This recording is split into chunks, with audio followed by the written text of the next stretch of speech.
I'd like to call to order the City of Saugatuck City Council workshop for February 19th, 2025.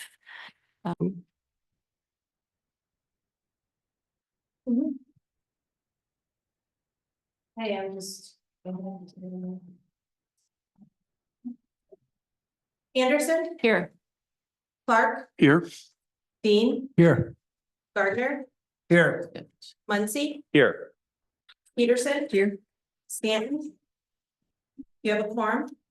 Great. Do we need to excuse people for workshops as well? There. So. Okay. Lauren is under the weather, so she is on Zoom, but not able to be with us in person. And I need to duck out at about 10 to 6, so I'm hoping we'll be done by then. But if not, the procedure is that the council member with the longest tenure would then chair, and I think that is Scott. So. Is that counting past or? Longest consecutive service. Consecutive. Yeah. So, anyway, any agenda changes? All right, we don't have any guest speakers. So that takes us to public comment on agenda items only. Anyone in the room like to make a comment? Thank you, City Council. My name is Chris Meyer. I'm legal counsel for Wendy Colson, who lives at 208 North Maple Street. I know you're all familiar with the drainage issues. Just wanted to say thank you for including the detention basin in the proposed funding for that. You have the letter from Brandon Simon, the engineer, explaining why that will work. Brandon is here, and so I've asked him just to briefly highlight for you why that detention basin is a good thing for the entire neighborhood and would solve the erosion problem. And then Brandon needs to leave for yet another meeting, like your honor has to. So I've just asked him to speak during public comment, and if anybody has any questions, if they could ask that rather than waiting until the agenda item comes out, because he might have to leave. And then, of course, if you have any questions for Wendy as well, she's here as well. Okay, this isn't really a Q&A period, but we'll figure out how to get the questions to get back to him if we have those. I am Brandon Simon with Progressive Companies, here on behalf of Wendy as well. I'm a civil engineer that was asked to look at this a handful of years ago. Wanted to reiterate that we feel pretty strongly that the detention solution that we're looking at now is a good solution for this problem. So back in 2022, we had provided a memo stating that we believe detention would be a good solution to fix the erosion problems that are ongoing. We redrafted that again here back in January, just reiterating that the current solution as proposed by the engineer that's looking at this very closely matches what we had originally proposed as a solution. So I just wanted to, again, thank everybody. I think we're heading in a really good direction.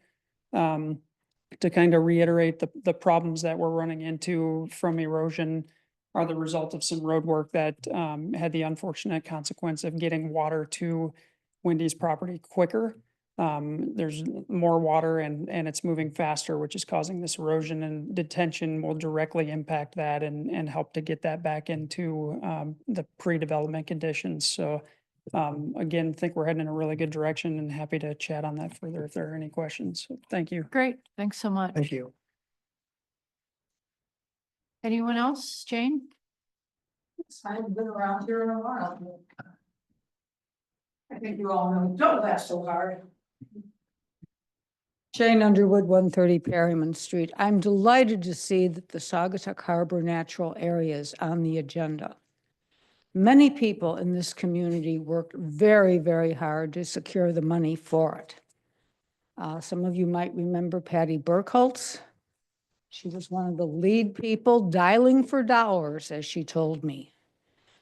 Unfortunately, this property has just kind of languished for what, 10, 12 years?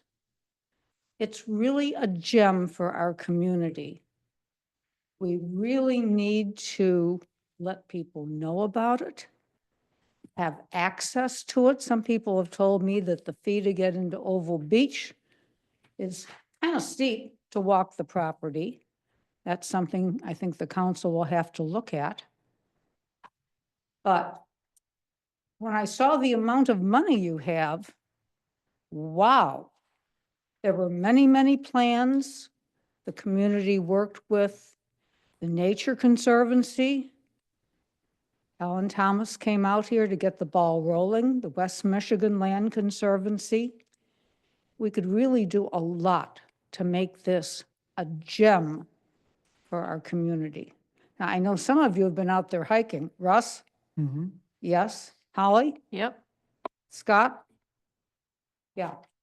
We could really do a lot. We need some overlooks that people can access it to actually see it. I mean, in the late spring, early summer with the flowers blooming out there, it's gorgeous. Let's get something done here, okay? Thanks, Thank you. Jane. Wendy Colson, 208 Maple. You all know me. I won't be as long as last time, but I wanted to thank everybody for all your hard work, especially John and Scott. They've been invaluable in this process. And hopefully we can have some resolution to this issue soon. Thanks. Thanks, Wendy. Thanks, Wendy.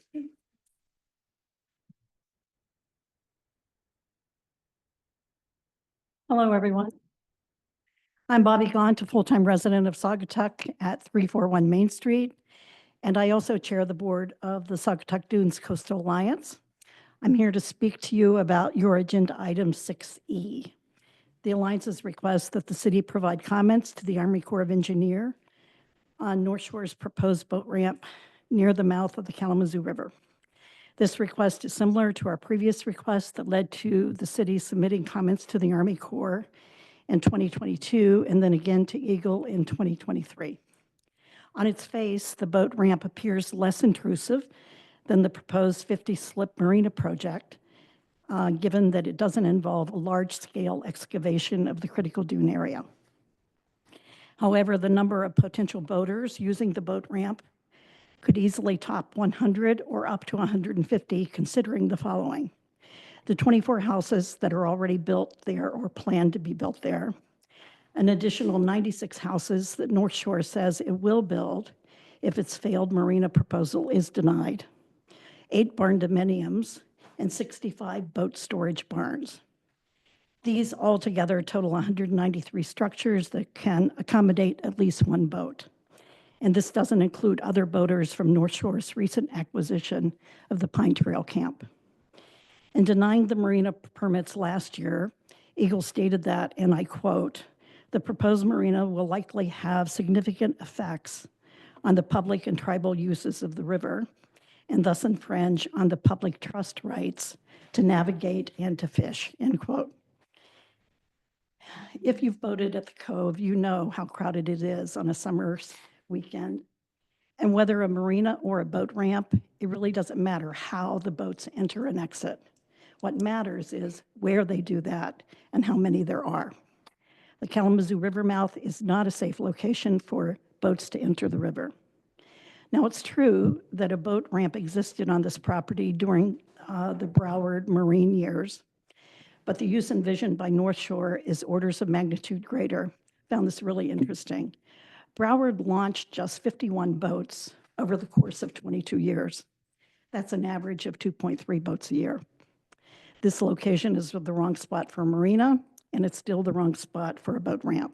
For this reason, we're asking that you express the city's concerns to the Army Corps as well as to Eagle by resolution or letter. Thank you for that consideration. And also, I'll add my appreciation to Jane's in terms of the way you appear to be addressing the Saugatuck Natural Harbor area. That's really wonderful. So thank you for that too. And thank you for your service. Thanks, Bobby. Bobby. Any other, I don't think we've got everyone who doesn't have a speaking role later. Anyone online wish to make a comment? If you'd raise your hand. Okay, that closes public comment and we'll move on to item 6, discussion items, beginning with 6A, Saugatuck Harbor Natural Area Master Plan, page 2 of the agenda. Set that up, Brian. Yeah, I sure can, Mayor. And good afternoon, council. Back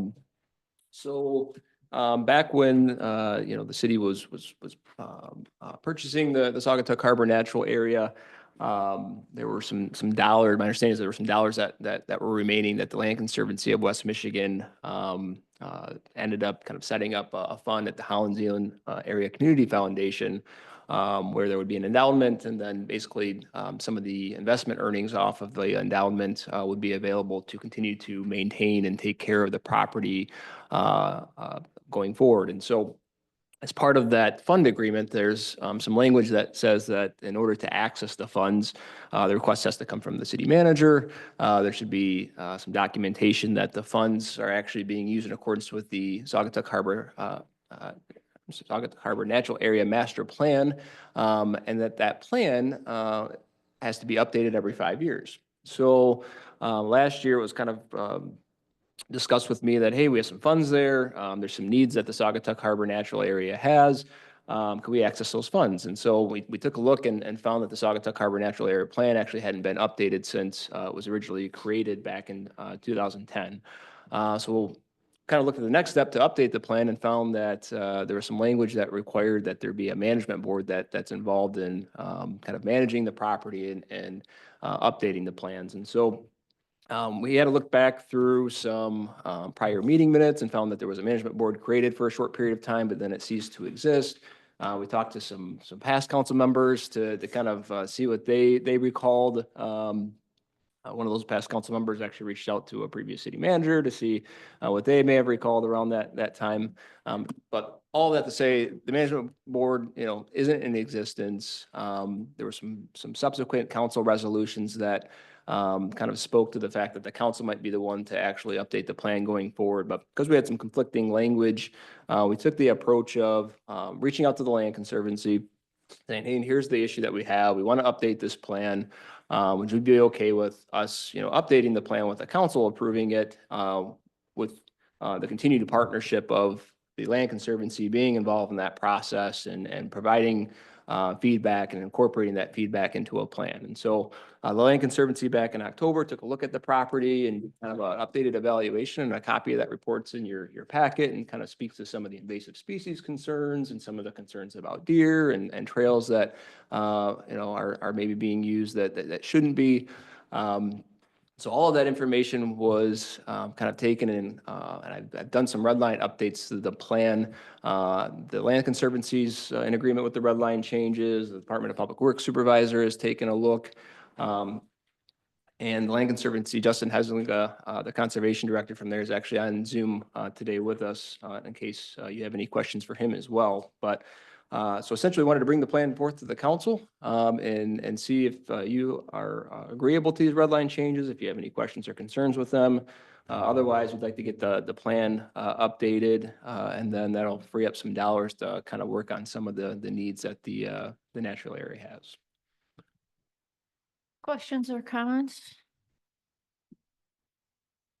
Chris, thank you. I have a couple of questions, just want to be clear on. The city of Saugatuck owns the land. Where's the guy is the person is he on? No, his name is Justin. Justin Heslinga, Hi, yep. Justin. The city of Saugatuck owns the land, and then the fund is controlled by whom? Us, the city council? Okay, and so I'm guessing here that the different parts that were part of this, which would include evaluating what's there now, day-to-day working along with taking care of the invasive species, monitoring, and then the actual building. All of those jobs would come out of the funding, right? They would be paid for through that fund. Yeah, that's my understanding. Okay, in which case then, I'm looking at that, I would hope then that the actual work that we either do through contracts or we hire a new employee to just do that part-time. I don't want to see this all get put on DPW without some change happening with the staffing there. That's my thoughts. Thank you. Other thoughts, questions? Yeah, I believe I met with, was it your predecessor, Justin? Oh, was it April or, I can't remember the former exact, okay, yeah. Yeah, April Schultz was a big part of this project before I came on board. So she knows all the history, but I know the Cliff Notes version of it. I'm an ecologist. I've been with the Land Conservancy about 10 years, and I guess just thank you for including the Land Conservancy in this and working together. It is a remarkable piece of property. Yeah, no, absolutely. I couldn't agree with you more. The conversation I had with April when we toured the area and talked about the funding was, given that it is surrounded by other city park assets, she indicated that the Conservancy's view was that, there was the opportunity for some kind of mutually beneficial things that, could improve people's access to the area. I mean, to Jane's point earlier in public comment, people do have to pay to get to park.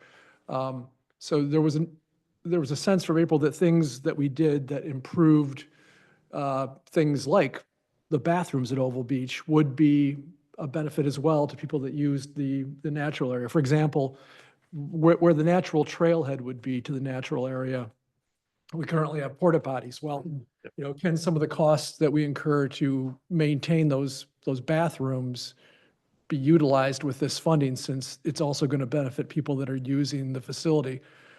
Same goes for trails. As you know, there are trails that interconnect existing city parks with the natural area. And I just want to get a sense from you, because April gave me a very strong sense that there was quite a bit of flexibility in how we deployed that funding if it did benefit and helped people with access. And I think it goes to Councilmember Peterson's point about making sure that, staff can be utilized in an efficient manner, as opposed to, I only touch Oval Beach or I only touch Mount Baldhead Park. I can't go in there and work on that if there's a need there. For example, making sure that the bathrooms are cleaned and the, the infrastructure around it, which basically is the trailhead, is also maintained. I just want to get your view, because I want to make sure that I'm still aligned with what I heard from April, or that we're aligned.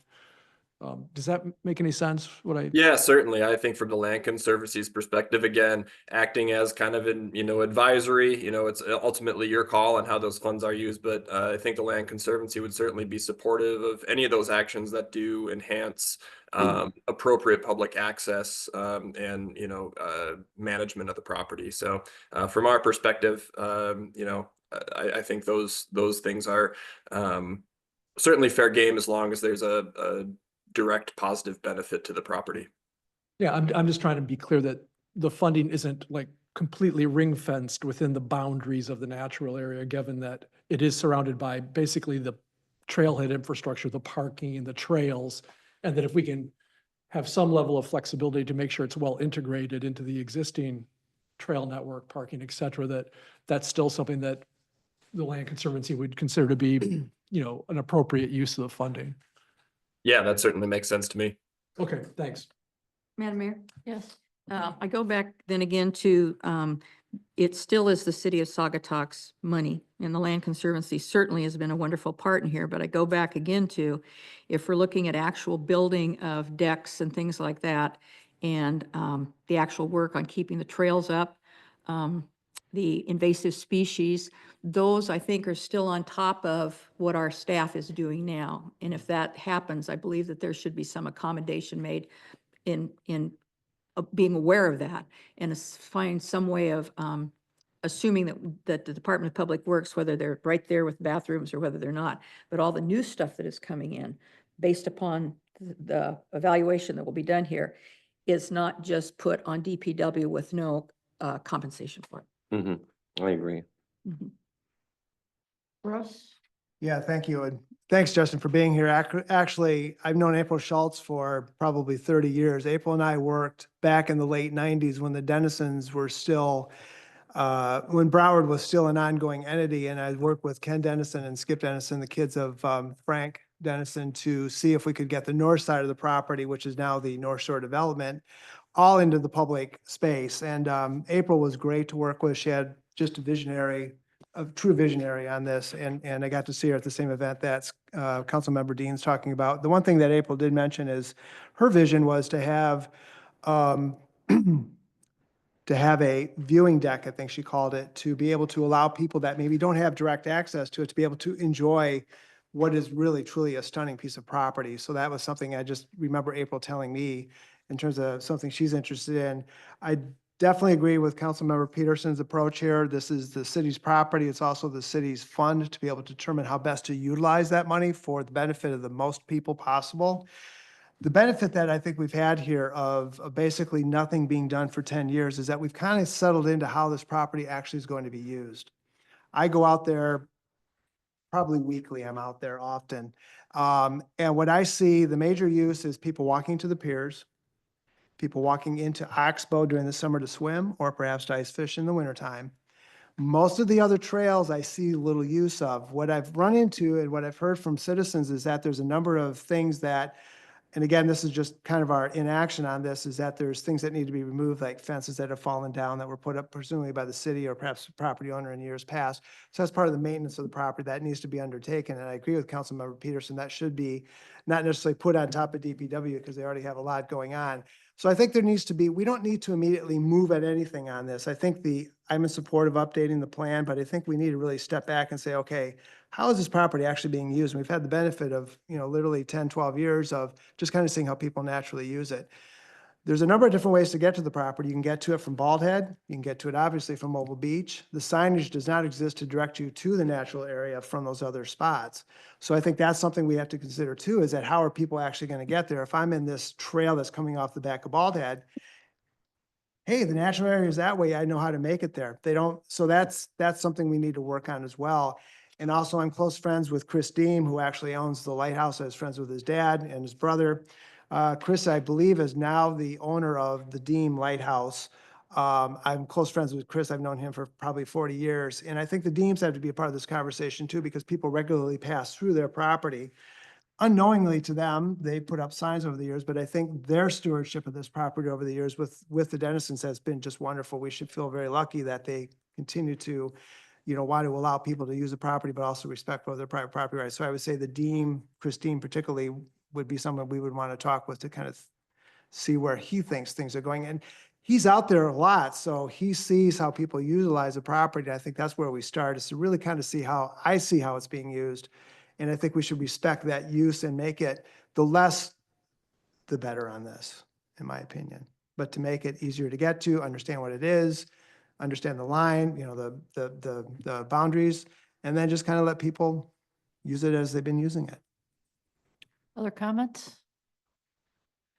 One thing, just going back to our offsite. So in terms of how the work gets done, it's the council, we're the what and the why, and the city manager is the how. So I think good to listen to the concerns. I think we're all concerned about how work gets done, but trust that Ryan will deploy resources as needed once we outline the what and the how and the why. So the next step for this, Ryan, would be, will be on Monday's agenda to just approve the changes to the plan. Yep, exactly. Yeah, and just to let you know, it's like, immediate, what's on the immediate radar. I think, Justin and his team I really appreciate the report that they put together and the review that they did. And I think there's this, the immediate needs are really kind of, how do we kind of work on some of those invasives that they're seeing out there? We have the Tri-Community Wildlife Committee that's kind of working on deer, which, there's a lot of concerns mentioned in there. And so I think we're going to see some recommendations from that group that's going to assist with that particular issue. Signage and maybe some, trying to keep people out of certain areas and then maybe on more of the more formal trails and where you're going. I think it makes a lot of sense. And then to the extent that there's any, I think, and Mr. Herbert is actually on Zoom today. He's also under the weather, but he's here with us via Zoom. But, raised some concerns that there's some like barbed wire kind of former, That's what I was materials. alluding to, Yeah. yeah. And so we do have some language in here that, and we talked about that a little bit with Justin as well, that maybe there's some areas where some of that is exposed and needs a little work. But I think that's what we're looking at. This very just kind of, let's just kind of take care of those more immediate issues, you know, to the extent that there's a desire. I mean, you know, platforms and things like that are still in the plan and down the road, if that's a desire for council to kind of pick that up and pursue that, we can. But I think in the immediate future, we're just kind of looking at some of the invasives, trail needs, signage, all the things that you touched on, so. Great. Joe? Thank you, Madam Mayor. I'm just a little bit confused on, because I think everybody here is in agreement that improving accessibility and improving the experience of the nature areas and, I mean, would be a wonderful thing to do. And we obviously have some maintenance items that are going to get, taken care of. Ryan seems to be, on top of that. So how do we get to the next step, which is defining kind of that strategy, that kind of vision that says, we either want to remap out the trail system, we want to put platforms in. Where do those ideas come from and how do they culminate and how do they come up in front of us to where we can make decisions on what's best for the nature area?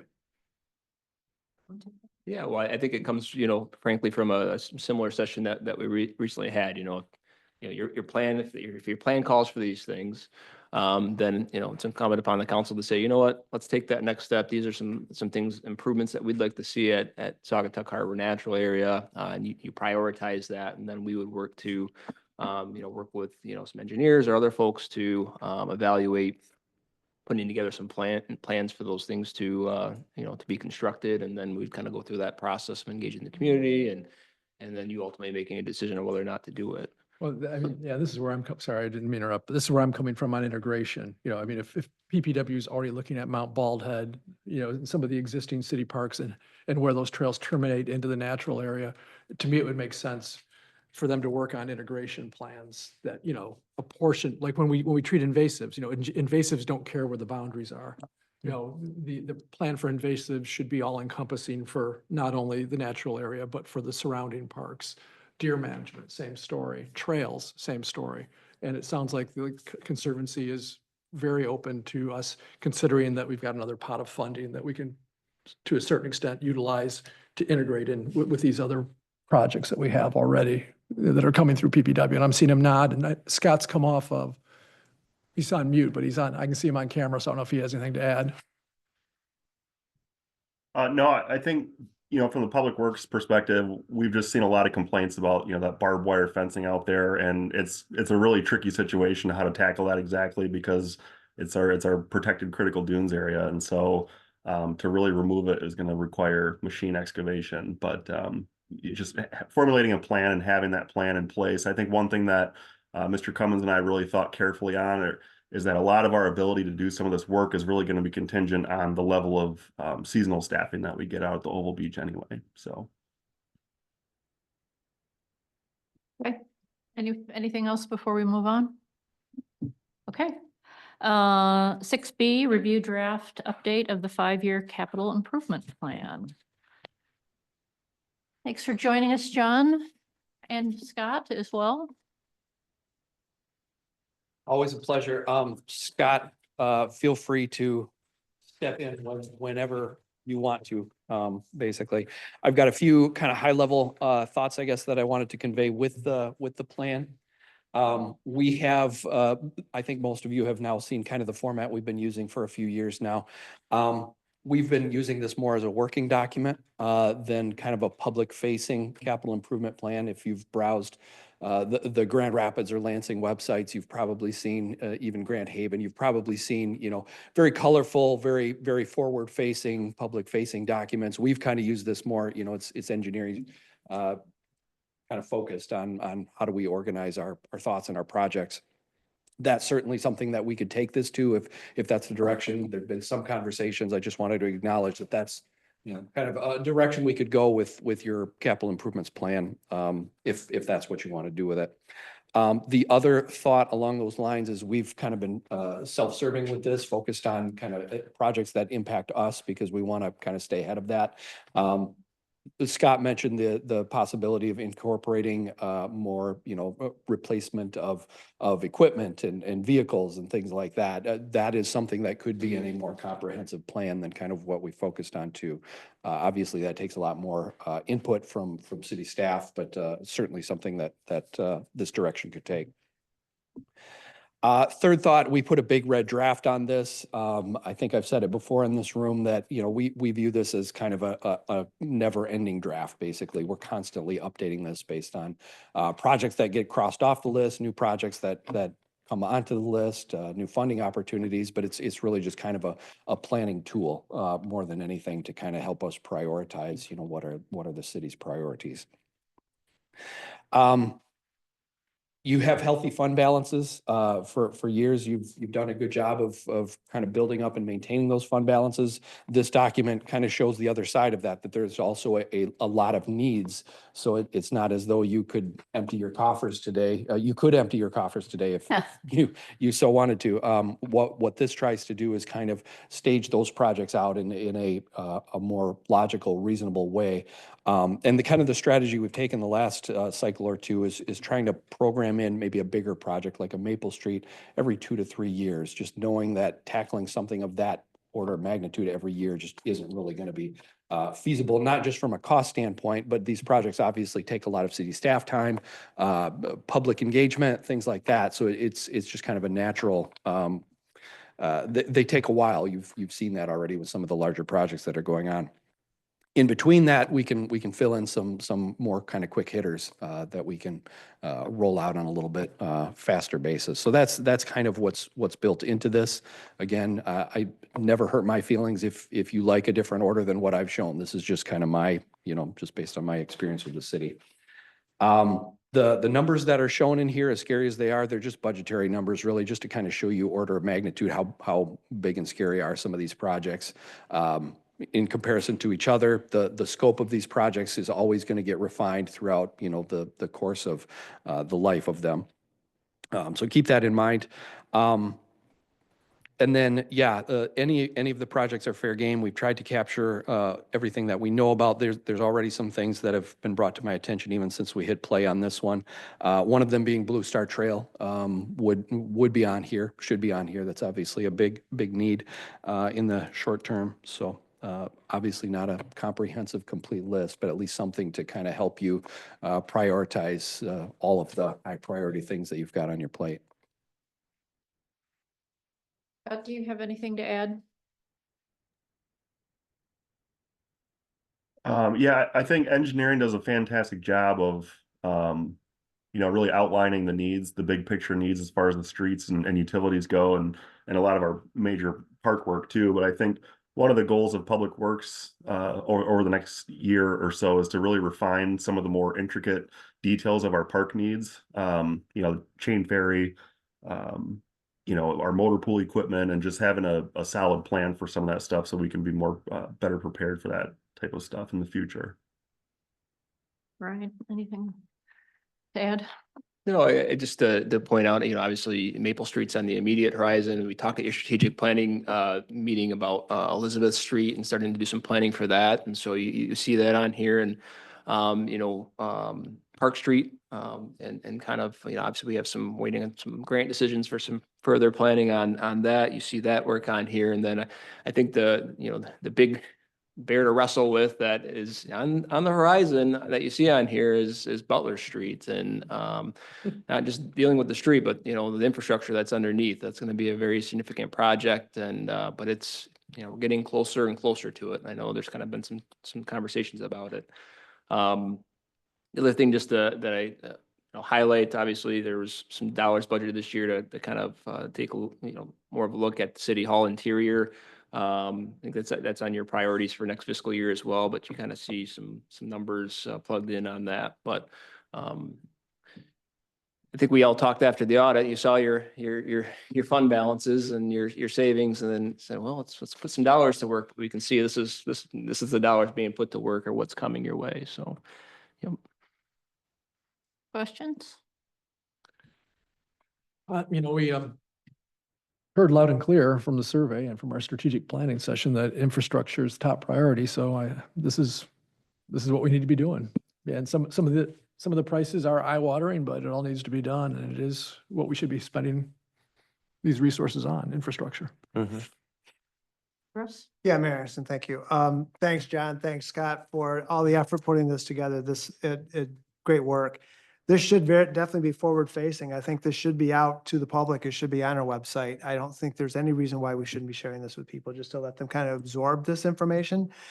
And sometimes in my experience, the more eyes you get on this, the better ideas that come out of it. There may be things that our citizens have experience with that we may not have even thought of. So I'm definitely a fan of putting this out forward facing to the public. Do we also, there's discussion regarding completing an asset management plan. Which kind of falls as a subset of this, in my opinion. And I know Scott and I have had a few conversations about this, but I'm assuming that's maybe underway as well, because we have a lot of different assets that could feed into this, like for instance, replacement of the roof on City Hall, or, you name it, replacing, I don't know, replacing the roof at the pump house, whatever the case may be, water heaters, all those kinds of things that will feed into this. They're not necessarily capital projects, but to plan for, that money's got to come from somewhere, and it's going to be local funds in most cases. So just more of a question as to where we stand with that. The other thing that I do not see on here, and maybe it's in one of these items, is Bald Head. I see the two items on here for the deck replacement and the bathrooms. But I tell you, that road right in front of the pump house and the parking lot of Bald Head needs attention now. It needs attention now, and whether that's going to be paved or whether it's going to be gravelled the way it currently is, but that is just a mess. And the fence that the DPW put back up has kept people off of the grass at least now. So, but that actually reduced the number of spaces that people can park. If anybody goes over there on a busy weekend, oh my God. And the ruts and everything else, and I can see Scott nodding his head, but that is something that I think needs to be addressed this year. It's gone way too long, and that is, aside from Mobile Beach, just the crown jewel of the community. And when people pull up to that and see the mess that it is, the new bathrooms will certainly help, but just, it really needs to be addressed. So we've had a lot of conversations about that. So Scott, thank can you touch on kind of, what you do currently as far as regrading that lot and some of what we've talked about as far as improvements? Yeah, we keep a rolling list as we get requests coming in, and we've had some pretty vocal people on Park Street indicate that they would like to see more defined parking spacing over there. And so, you maybe have seen them at like the Southerner restaurant where they have like those rubber like parking bumpers. We thought that maybe adding some of those and kind of defining the spots. Obviously, painting gravel isn't going to hold up very long, but at least kind of showing cars where they should be parking is going to increase the chance that they'll actually do it that way. But Public Works, we regrade all of our gravel roads. I think we have about 6 of them, and then the Mount Bald Head parking lot, several times a year. And it definitely takes a beating over there. More gravel needs to get added, but this time of year is really tough too. We got these freezing thaw events, so gravel roads are definitely in rougher shape this time of year than what they would normally be, when they can get locked in together through vehicle compaction. But there's a lot of room for improvement with Mount Bald Head, that's for sure. And I think that depending on some of the work that is being proposed with the restroom build, then I think that you're already going to have construction crews with heavy equipment over in that area anyway. But yeah, we monitor it constantly. Yeah, I want to make sure that my comment was not directed at the lack of work of DPW. It's a reflection of all the things that we have to work on. And, I used to be a very adamant person against paving that parking lot. I think I'm still against paving that parking lot. But there clearly needs to be something, and Scott, to your suggestion about maybe putting up some of those curb, whatever they're called, to maybe help just people. You can't pave the gravel course, but just maybe help people know where they should park. I also know too, is that the Sheriff's Marine Unit also takes up a number of spots over there. So I just think we need to have more thought about how that area gets used, so we can maximize for the people that come to visit it. There may be some other options for the Marine Unit to park their vehicles elsewhere. I don't know, but I just think there's something we need to have a conversation about. So. Yeah, along those lines, we've had some success with taking asphalt millings from other projects and using them on some gravel roads. So that would be kind of a happy medium maybe for Baldhead. Yeah, thank you. Chris? Just an update on looking at the bathrooms over there. Where are we? Do we have any new news about when the bathrooms could be started? Are we still looking at next year? So we have the bids back. So we have some further items to discuss related to that area today for your closed session. So, yep. But yep, no, you're fine. Yep. Joe? I just want to say this is really helpful for me to see the list of projects, the roadmap, if you will, pardon the pun, of all the different work and how this kind of flows out and the, order of magnitude capital required to carry them out. I will be anxious to see, if, we've heard, other capital needs, I'd be anxious to see those kind of threaded in here, whether they're vehicle, replacing vehicles or end loaders or whatever. And then marrying that into, into the budget, which we know is coming up. I think that's going to help us, help guide, if we're going to be moving timelines around or priorities around on some of these, although I'm not sure, just looking through the list, how much flexibility we're going to have there. But it's going to be important, at least for me anyway, to be able to see how the, the cash needs of these projects coupled with, and to Council Gardner's point, I'm sure there's maintenance provisions for our buildings, individual buildings that are put into the budget. I'm just going to be really curious to see kind of as how this all flows out financially.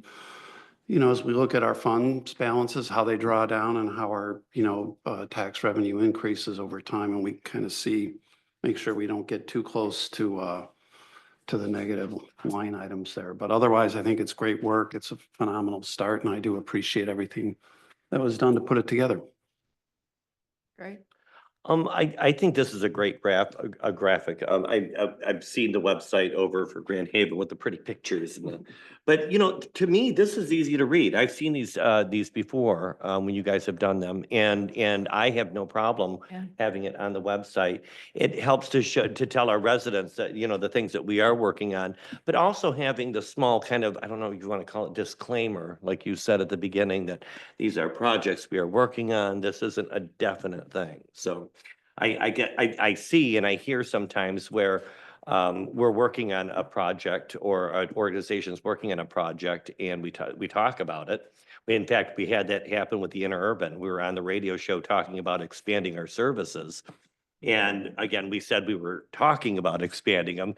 And then we had riders say, oh, I heard you're doing this and that and another thing. So to have some kind of disclaimer at the beginning of it saying that this is our wish list or our hope list, however you worded it, I think that would be appropriate. But I'd like to see it on the website. I think sometimes folks don't realize all the work that we're doing. And this quite clearly shows a good 5-year plan of a lot of issues that folks complain about. To your point, even just having it in the council packet, we've already gotten some responses from residents, kind of, why is my road not on here? And we kind of look at it. Well, yeah, it really should be. It's similar to some of the stuff that's on here. So. Madam Mayor? Yeah. Yeah, I was going to suggest that maybe we have talked about how we get ideas out and the community can find where they're at and get the understanding. And I was thinking, we talked earlier about maybe putting something in the commercial record, just a blab of that. But if people are calling back saying, why is my street on it? Maybe not. Right.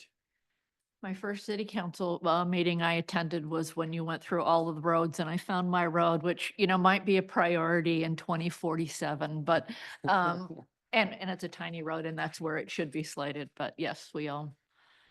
Okay, thank you very much. This is great information. Appreciate it. And I love the format. I mean, I think this format's great. We don't need to make things prettier, I don't think.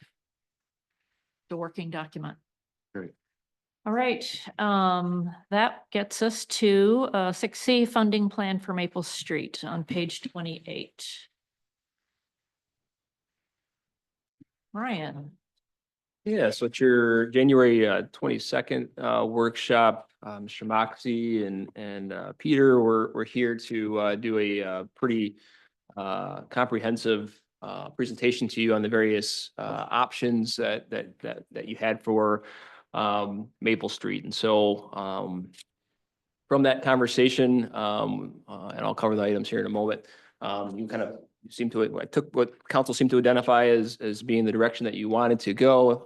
And council kind of requested a little bit more detail on, all right, where are we at as far as our financials and, how do we, look at paying for, this very large project, right? So, so what I understood from council, was that, certainly you're supportive of replacing the water main along Maple Streets, doing the sanitary sewer repairs. We talked about how, the one lane on the western lane is going to need to be completely replaced because that's where the water main is currently located at. But that the eastern lane could either be a full reconstruction or a crush and shape option. And Mr. Moxie indicated that he was, very comfortable recommending a crush and shape option to you. We discussed that, pathways and whether or not there was a desire. And I think all of you indicated that you wanted to see this done and done right, and that was time to install some sort of pathway.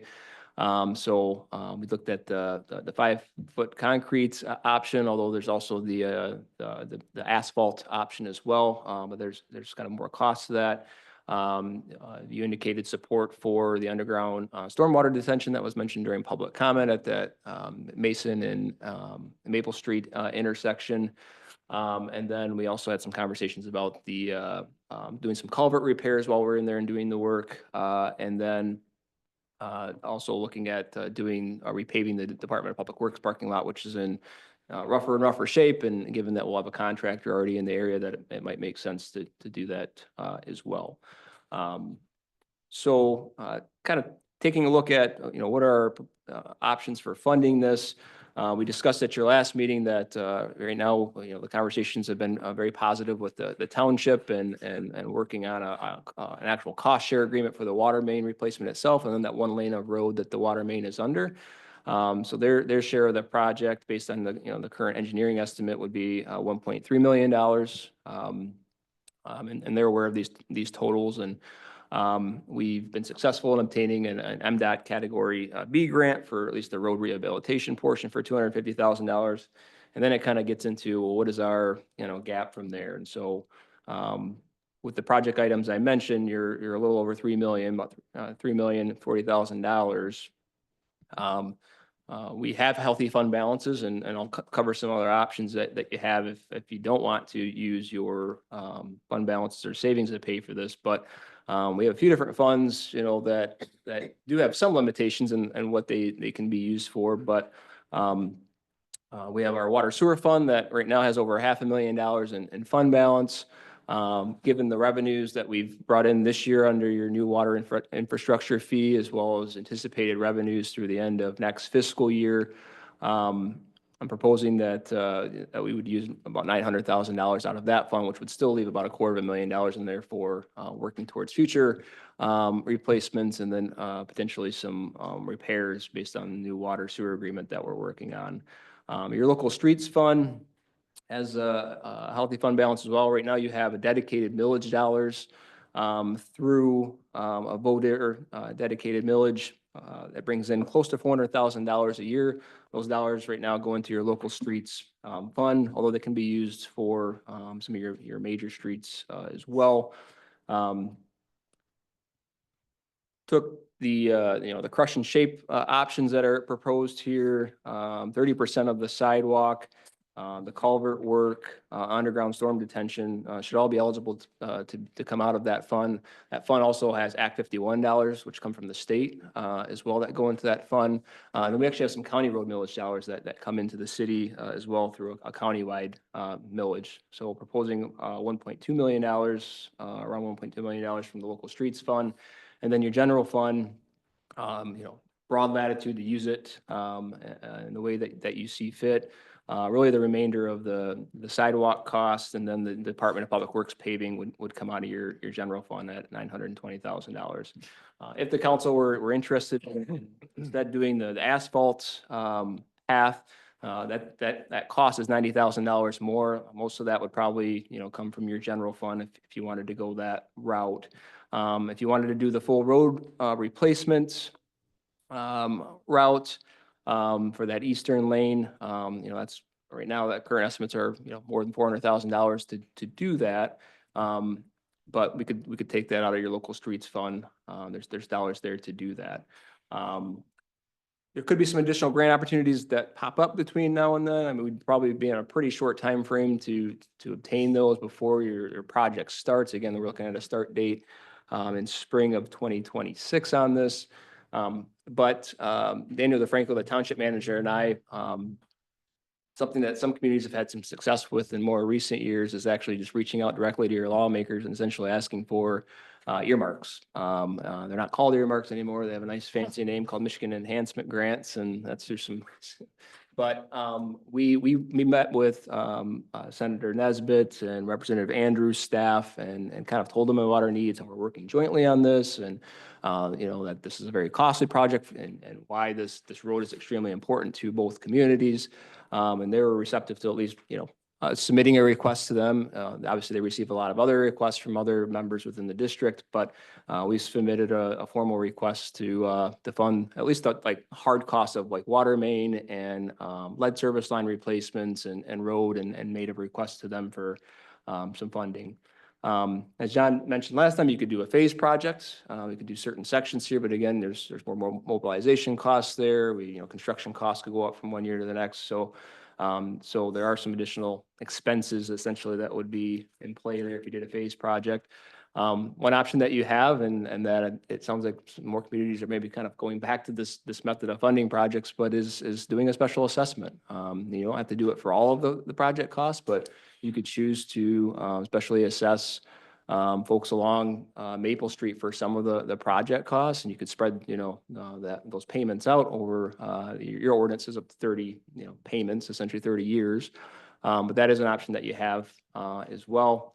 And then we kind of get into the debt service options of bonds or loans, and then take a look at spreading those payments out over time. Then we have the inflation costs. We have to pay for bond counsel up front, maybe some financial folks to help us procure the bonds and that sort of thing. So there's some additional costs there, but that is an option if you prefer to kind of spread it out over time and debt service it. So that's the high level summary. Anything to add, John? No, that was pretty comprehensive. Yeah. Gregory? I'm just curious, what is better for longevity and durability when it comes to the sidewalk? Is it concrete or asphalt? Yeah, concrete's a rigid pavement. That's fine. So that has a longer life typically, at least, from where we come from. Asphalt is a little less forgiving when you get root growth and things like that Right. underneath it. So, yeah. And yet it would be more expensive to go that route, right? Yeah, only because you're building wider essentially. So that increases the amount of retaining walls and all the stuff that kind of comes with Okay. width, even with just a foot or two. Right. Yeah. Okay, thank you. But is there an aesthetic benefit to using asphalt? Because I believe you mentioned in our last meeting that You could do a you little can do curve radiuses type easier thing.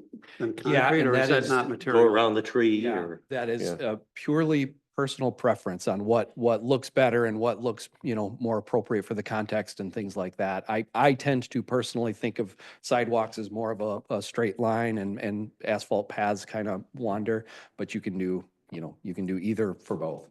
Okay. Yeah, to that point, the survey results seem to show a strong preference for concrete.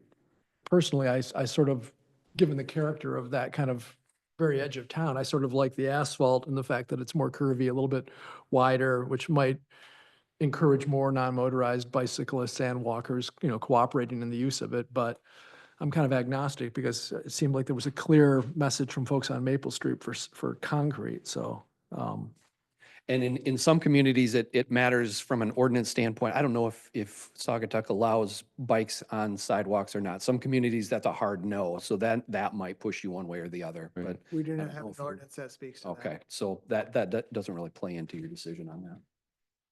Ross? I'm gonna run counter to the path. I've had a few conversations with people that have lived on Maple Street for a long time, and they question the need for the path on the street, just based on their time spent there and seeing the number of people that actually use it. And I know we heard some very adamant comments about the need for it. I look at this in terms of the path being a sidewalk or whether it's asphalt, as being a phase two. I am very much in support of getting the street taken care of and the water main, all of the infrastructure taken care of. I really see $1.07 million as being something that could be pushed, or not pushed, but utilized for another priority to benefit more people. I just see the path as being something that's not going to benefit as many people as we could if we were, say, to do something on Park Street or do something elsewhere in the community. Not opposed to it, but I think this is something that I would like to see us do in a different phase to allow us to get this work done. The other thing that I mentioned at, I don't know if it was at the workshop or at our planning meeting, but there's literally a trail that's 50 yards away from Maple Street that's underutilized. I'd like to see us look at ways to get people over to use that trail, to get them down the trail, to get them into town. It's already there. Let's try to figure out a way to maybe increase the non-motorized use of that trail. It's there. That would be a fairly, I think, inexpensive solution to direct people to get onto the trail by building some sidewalks through whatever. But why not use this as an opportunity to get that to be more utilized and be able to direct $1.07 million to maybe another more beneficial project for more people in the community, especially our residents? I respectfully have to disagree based on the data I've seen from the open house. I mean, 34% wanted a sidewalk, 7% wanted an HMA shared use path, 21% wanted some version of pedestrian facility, but had no opinion of which options. The no opinion was 21% and the no pedestrian facility was 7%. So it's less than 30% that didn't want it, that actually took the time to come to the open house. So to me, it seems a bit short-sighted to not incorporate that in the project. Gregory? To me, yes, the road is most important, and I believe that too. The thing that I was really, that really encourages me to go forward with the sidewalk is that we have two pretty nice-sized developments with folks that are underserved, and I know that they are folks that do walk to town a lot. And I think that's why I'm gearing that way. We've got a couple of those housing units there, and those are folks that they're a little underserved, and I think that it would serve them well. Joe? I have to think that there'll be some economies of scale to do it at the same time. I don't know, maybe you can answer that question. Point one, point two, and I applaud Council Gardner's thinking out of the box and trying to leverage that trail, and maybe that's phase two, and we figure out some extension to get people there as well. But to me, there's a safety issue at hand as well, and anything we can do to keep people off that street. We've seen how fast people drive down there and what have you. I just think, and again, to Council Dean's point of view also, this is something that's being strongly requested by our public. So I would support putting the sidewalk in for those reasons. It's just my thought. Good. I would agree. I think that we should do it and do it right. I would like to quickly on the options. I do not support a special assessment to the people on Maple Street. Yeah, I'm not crazy about a special assessment either. But also I did want to point out in both of those unit or housing developments I'm talking about, there are lots of children that live in those units. Yeah.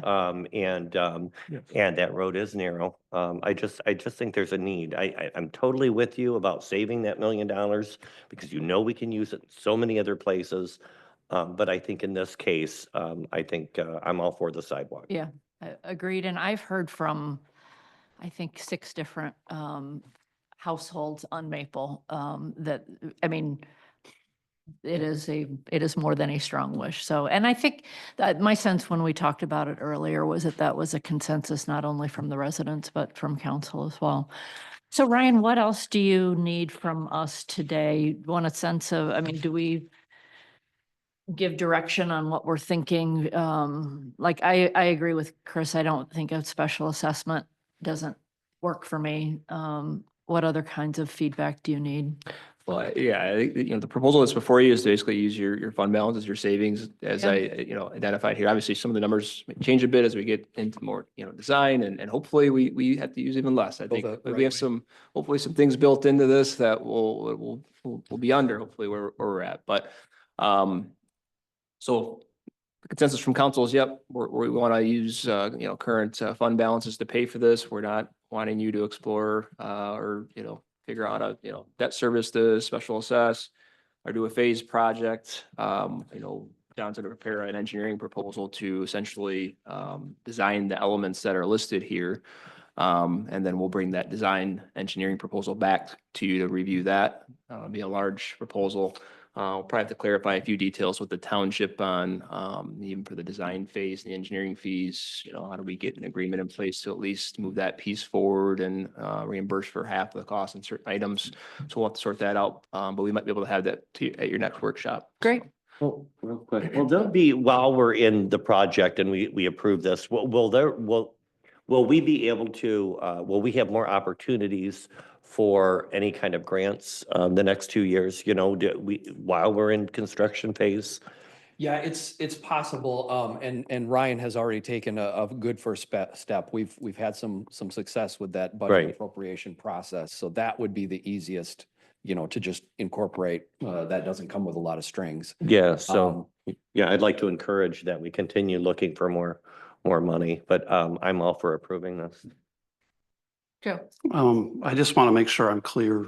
So if I look at our fund balances and the anticipated cost to do this, we're talking about roughly 25 to 30% drawdown of our existing fund balance, of which roughly a third of the cost would be recovered through the road millages in the next year. Is that a reasonable way of looking at it? Yeah, that's fair. I mean, obviously, there's going to be other, like based on the capital improvement plan that you looked at, other, maybe, items that some of those revenues will go towards. For example, some resurfacing of some streets and doing some mill and fill on some other streets. But from the water sewer perspective, yeah, I would say that's a fair way to look at it. Yep. Yeah, okay.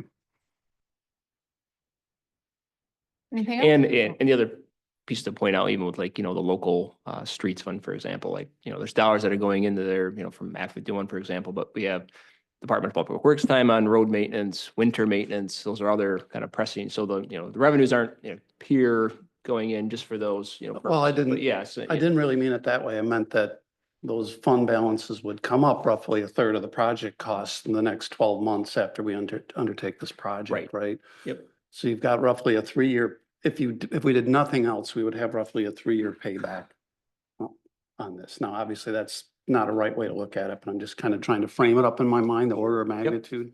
Yep. Because obviously, looking at the other, list of things, there's, Yep. At some point in time, if we were to undertake everything, at some point in time, we're going to have to look at a bond issue or something, right, to cover all these costs. Exactly. So, I looked at this and said, all right, where does this leave us, after this project is done, looking towards Elizabeth Street? What are our fund balance going to look like with anticipated revenues and things that are coming? And I think we might be all right to get across that finish line. But beyond that, then it's going to get a little more, interesting. But, we have in your priorities for next year to kind of look at some longer term options. You have some debt service right now that you have a dedicated millage for that's going to be paid off in 2029. There could be some options to, maybe you don't do, another set of bonds, but maybe you do another, you replace it with more dedicated fine, millage that's fine. dollars, but there's some options there that I think might align well with where we're headed. So, yep. Yeah, the point is that there will be financing required at some Yep. point in time at the rate we're going and, Could be. Yep. more than likely. And to that end, I think to your point, Russ, getting some of this information out to the public, so they can see what's coming at us is probably a good thing to do at some point in time. Yeah, I'm fully supportive of this community and council remaining debt-free. And I think we have to, as we reach these points of decision, we have to decide, is the debt worth the return? I mean, you can look around this country and see a lot of communities that are suffering under a lot of debt. It's not just this type of debt, but pension debt and so forth. I'm very adamant about making sure that we spend our money that we have, that previous councils have, really done a great job in terms of making sure that we're positioned well. I want to respect that and not put us into debt going forward. So I'm not saying we don't, but I'm just saying I'm going to be very careful about that. And so you have to maybe sometimes size projects or expectations to keep that principle. Mhm. Good point. Well, and to that point, that's kind of where I was going with my previous dialogue about looking at this kind of roadmap of all of these projects and the cost associated with it, overlaying over our budget needs just to keep the lights on is going to be really important, right? For us to be able to slide things back or move things forward. Because I agree with you, it'd be wonderful if we could, take on all this work without taking on debt, but just ballparking it in my head right now, I mean, we're going to draw our fund balances down. So there has to be some give and take somewhere. And, right now we're sitting here and saying, well, let's spend $1 million on a sidewalk. We all think it's a great idea. The public wants a sidewalk. It's a safety thing. We're going to do it. But we're doing it in the context of just this one little project. We're not doing it in the context of all 25 things that are sitting on the list and watching our fund balance do this over time. So that's kind of why I think that's very important. So thank you. And the bonds that the city has pulled in the past were primarily for Lake Street reconstruction. That was the major project I was involved with. And that was at a time when the city did not have the financial benefits that it has today from all of the properties that have been built out, and the second homes, the non-exempt properties provide a lot of revenue for this town. So I find ourselves being in a much better position to not have to go down some of those roads, because that Lake Street, when it was done, had to be done, and we had to bond it to get it done, because otherwise it would have created a lot of issues. So that, things have changed in this Yep. community Mhm. a lot Mhm. from a financial standpoint in a positive way. Hope so. Yeah. Okay. And I know we're gonna see design, eventually, but we talked about the sidewalk. Did we say that we were going all the way to North Avenue, or it could not go that I far? think our estimates are based on getting to the name of the Northern Apartments is escaping me. but Okay. Basically getting them access. That's what I was thinking about. Yeah, because Okay. once you try to go to North Street, you're going Right. down through the Yeah, lowlands. and I that see what it's is a like there, yeah. Different proposition. Okay, I'm gonna move us on to 6D. Proposal for professional services for the preparation of an MDNR proposal passport grant application. That was a mouthful, and I didn't even finish. Ryan? Yes, thank you, Mayor. So in your priorities for this fiscal year, and it also survives the next fiscal year, there's a priority set to kind of do some improvements at the courts at Village Square. So we actually had a donor come forward last summer, kind of pointing out that, hey, these courts really could be resurfaced. They're really in need of a little help here. And talking with Scott at the Department of Public Works, he's kind of mentioned that some improvements to this particular area have kind of been talked about for many years. And so the donors indicated, hey, I have $100,000 that I'd be willing to put towards a project. And Mr. Moxie had suggested, well, maybe if, well, initially we took a look at the condition of the concrete. The concrete's fine, but yeah, could use some resurfacing. There's other needs with fencing and nets and hoops and things like that are needed. And police evaluation, or that the courts also are a little undersized as far as regulation size. So, suggestion was that, well, maybe we take a look at a DNR passport grant to try to kind of leverage these dollars and make them go further. So we've had a lot of discussions with the, timeline and what that looks like with the donors representative, but they were supportive of us, moving forward with, a grant application, knowing that it would be a little while before we'd hear, probably, December, January. And so it'd be a while before a project occurs, but the donors offered to actually pay for the grant application. So Mr. Moxie's prepared a proposal to kind of put that together and get it in by April 1st for the improvements here that are listed in my memo. But it's obviously up to the council if you want to move forward with, applying for these grant dollars and then going from there. Questions? Yes. Gregory? I have two things. One is, when we talked about resurfacing the basketball court, and this was before I was on council, but I used to come here a lot and ask for events. Was the council at that time, expressed the sentiment or desire to, dedicate that park to Mark Becken for his 40 years of service. I would like for that, I would like to move forward with that if that's still, I feel like that's been a little buried. But I think, Chris, you were on council at that time? When they talked about that, were you, Russ? Yeah, I actually mentioned it to our previous city manager Yeah, on what- several occasions that I thought that would be an appropriate acknowledgement for Mark's service to the community plus his interest in sports. I fully support that idea to make that court the Mark Becken, I was here at a meeting when I remember that the entire, and it never went council- anywhere with the previous manager. Yeah, so- it didn't go anywhere with the previous manager. I'd like to see that again. 40 years of service, I think is very commendable and worth a little plaque there at I the agree. basketball court. Number two, at the flower shop there, I see that court being used a lot, but I very rarely see the tennis court used as a tennis court. I see more pickleball people there. And I've heard from several people, in fact, somebody came into the flower shop today who looked at the packet and asked if I would mention the consideration of making that and marking that as a pickleball court, rather than a tennis court, seeing that we do have quite a few tennis courts just a couple blocks away at the high school. So if that could be put into consideration, like I said, I very rarely see anybody do tennis. I see people use it as a pickleboard court, and we don't have one in the city. So it would be nice to see that. They actually repainted it with pickleball stripes. Right, correct. Yeah, they went through. Volunteers did. I think it was what the. Yeah. Russ? Yeah, just a couple comments. I don't remember bleachers ever being there. That's I don't interesting either. that someone says replace the bleachers. I don't recall bleachers ever being there, but anyway. The second item is in regards to the donation, very grateful to, they have not been identified, who's willing to offer $100,000. And since we do not have a donation policy, is there any expectation from the donors that their name will be put on this? Is what strings are attached to this, or maybe there's no strings? I just want to try to get a sense where we are on that. Mhm. They haven't asked for any recognition. Haven't Don't asked want for to, anything yet, okay. and have indicated they want to be anonymous, so. Okay. I had the same question about the bleachers and the fencing. I don't recall. Scott's on, Scott, that was something that he had raised, so Scott, is that something?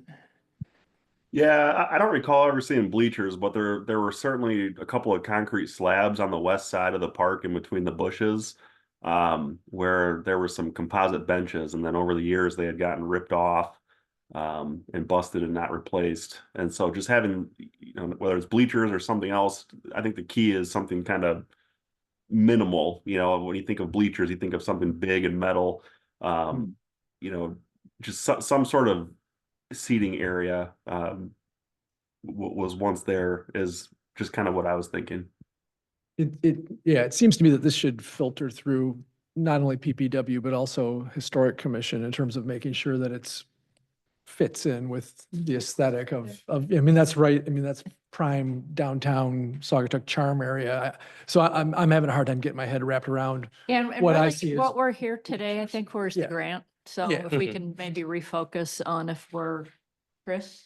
I definitely support looking for the grant. I think then if we don't get the grant to move forward, then we need to work it into our priorities and see if we're able to enlarge it without getting into general funds that might be used in a million different places. Okay.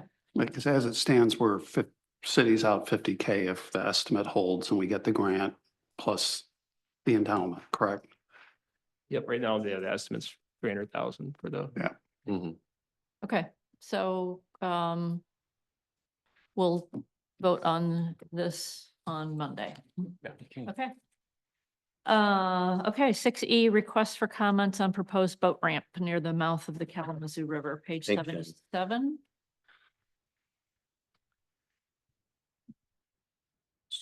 So as Bobby mentioned during her public comment, the Coastal Alliance has submitted a request to the council, requesting that you consider making formal comments on the the concrete boat ramp request from North Shore. My understanding from at least the documents from the U.S. Army Corps of Engineers that this is kind of an existing, gravel ramp. I reached out to the township manager. They're not submitting any comments on this particular request. They view this as an improvement of an existing piece of infrastructure, but for private use, and noted that the township defers apparently to Eagle for decisions on these types of launch permits. So Eagle actually did conduct a public hearing, my understanding is last summer, so I included a link to that meeting video for you. As you recall, the council passed a couple of resolutions previously commenting on the marina proposal. So the Coastal Alliance is requesting that you either, draft a new resolution related to this project or write some sort of letter and kind of reference that prior resolution and provide some sort of formal comments to the Army Corps as they consider this project. So totally up to you as a council if you want to choose to speak formally or not. Chris? Yeah, I'd be happy to. I'm in support of making comment to this. I think that this proposal, I think it dovetails with the comments we made for the previous proposal for the cut-in or whatever it was called. The thing that kind of surprised me about this when Broward was mentioned, I worked at Broward. That was not a boat launch. It was a drop-in for the boats when they were built, the shed. They made them seaworthy there, took them out for sea cruises and stuff, but that was not a boat launch. So to even suggest that was ever a boat launch, never a boat launch.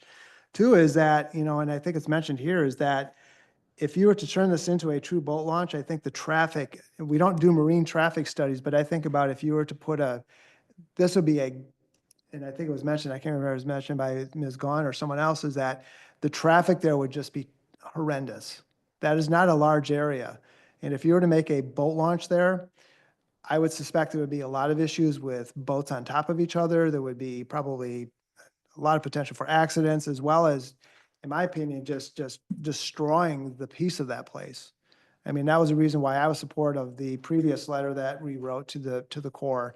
That's our front porch to the Harbor Dunes Natural Area, literally is. And I think what we should do is we should make comment on this, and I think I oppose that. The same reason I opposed the last one. Joe? Well, I'm an avid boater, as most of you may know. I'm 100% support Council Gardner's point of view.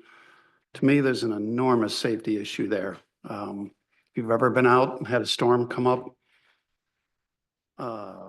I've been out there doing 360s out in the lake because, especially if you get into a larger boat, sometimes you need to come through there under power to keep the risk down from getting thrown into the seawall.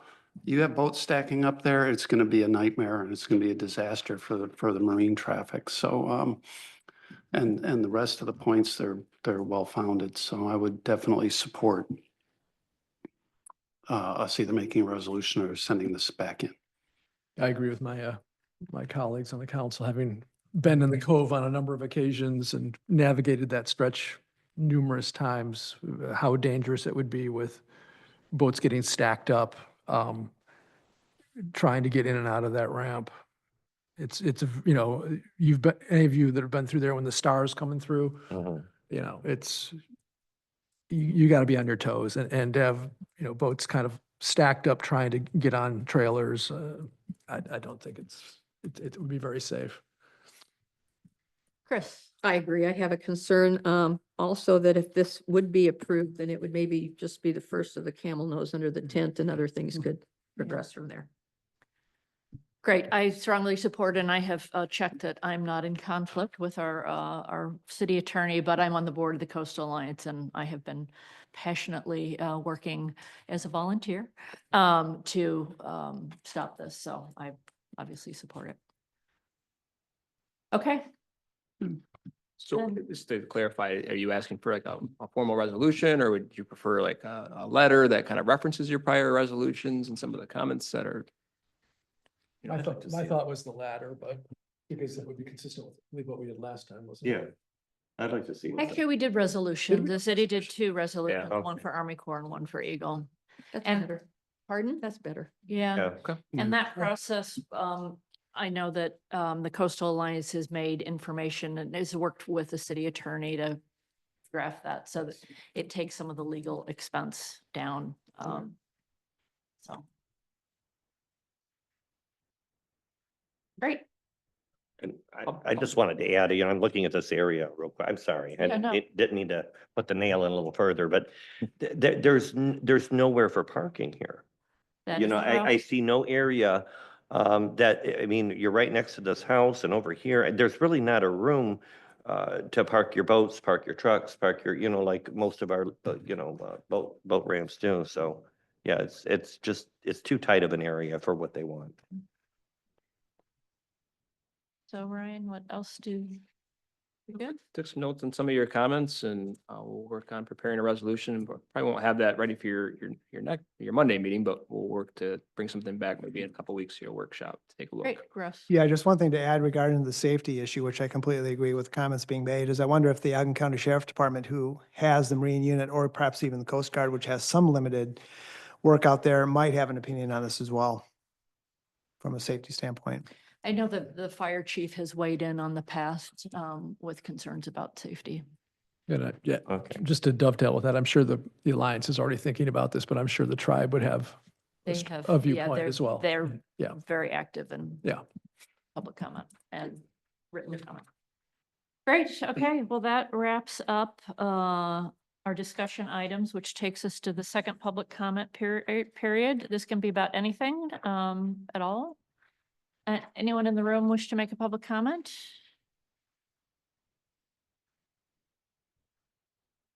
Thank you all. Bobby Gaunt, 341 Main Street. And thank you. I also wanted to compliment the city and in particular Public Works. As I'm sure you're all aware, there are trees that have died on the hill that are being removed. And I must compliment your approach to that.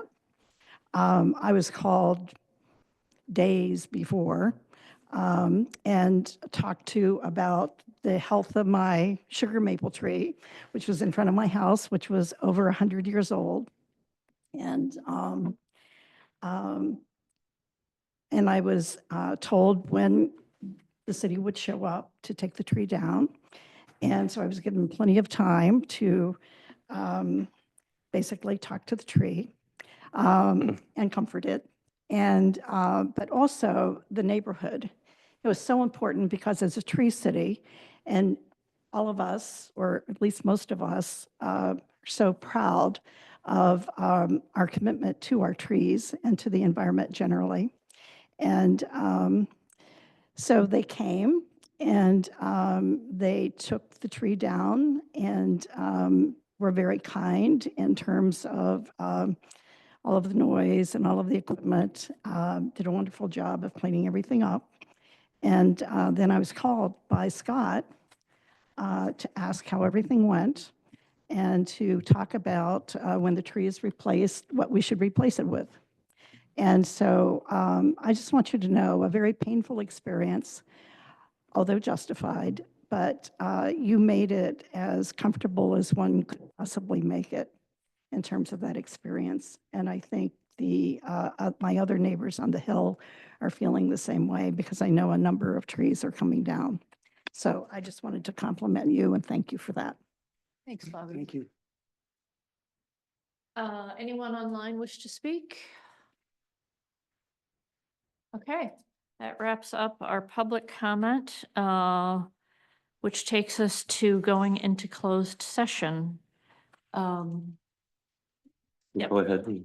I move that we enter closed session pursuant to 15.243H to discuss material exempt from public discussion and disclosure under 16 USC 47(0) HH.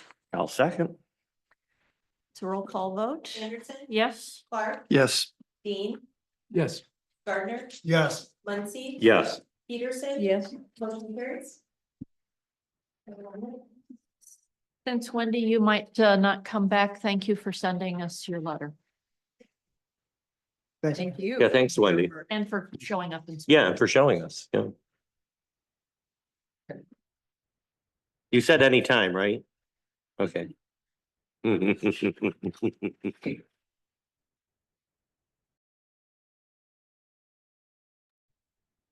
All right, we're returning to open session. That takes us to item 9 of our agenda, correspondence. We have correspondence from Wendy Coulson.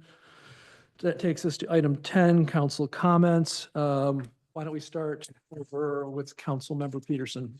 I just think it's been good discussions about all of this. It's nice to have a roadmap that we can fine tune as we move forward with funding and personalities and other things like that. I think all of staff just did a really, really good job. Thank you. Yeah, thank you. Again, the capital improvement plan, something that I've been an advocate of for a number of years. Glad to see it really coming into fruition here and get this out in front of the public as often as we can. I really have a lot of confidence in our community to give us ideas about things that they may see or experiences they may have with this as well. Also too, I've had, if you've not noticed, the willow tree has been completely taken down in Cook Park. I think, I didn't check today, but I think the wood is still out there. I know there've been discussion at council when the tree first was damaged about what the future looked like for the tree, wood specifically, if there's gonna be some, I've had a number of suggestions now about things to do, like put a circular seating around the stump and maybe make the stump a piece of art or something. So I don't need an answer today, but I think we definitely need to be respectful of the impact that that tree has had on the community, and a lot of people are concerned about what's going to happen next. So I'd like to have more information about where we're going to be going next on this. Thank you. We are collecting, DPW is collecting those comments from people that have come in requesting what we're doing with the tree. Okay, Excellent. thanks. Councilmember Muncy. Oh, yeah, a great job with everything. Thank you, John Moxie. A great job with putting everything together with the road, the capital plan. I also want to acknowledge and appreciate Councilmember Gardner's and also Councilmember Clark's. I do appreciate your the fiscal responsibility. I think it's absolutely important, and I do appreciate that. But other than that, we were talking about projects, you know, like you're talking about the tree going down. And it also, and I know it wasn't in our priority, I know we didn't talk about it, but still, I still get people asking about the Saugatuck sign on Holland Street. And I don't know where that's at. I was under the understanding that the township said that we could replace that sign. And not sure if that's something that the DPW is working on. I'm not asking them to do more. I'm just wondering if that's something that's still, that doesn't go under going. Councilmember Clark. I'll just echo the same comments. I think staff's done a wonderful job. I love the roadmap. Thank you for your help in putting it together, and, you know, anxious to see it evolve and, you know, understand how it impacts our financials in the long term, to your point, right? And good meeting. I want to thank everyone sitting at the table for their comments and dialogue tonight. Yeah, I'll just echo what everyone said. You know, John, Ryan, Scott, who's not with us, excellent job on really laying out, you know, how we get this critical infrastructure.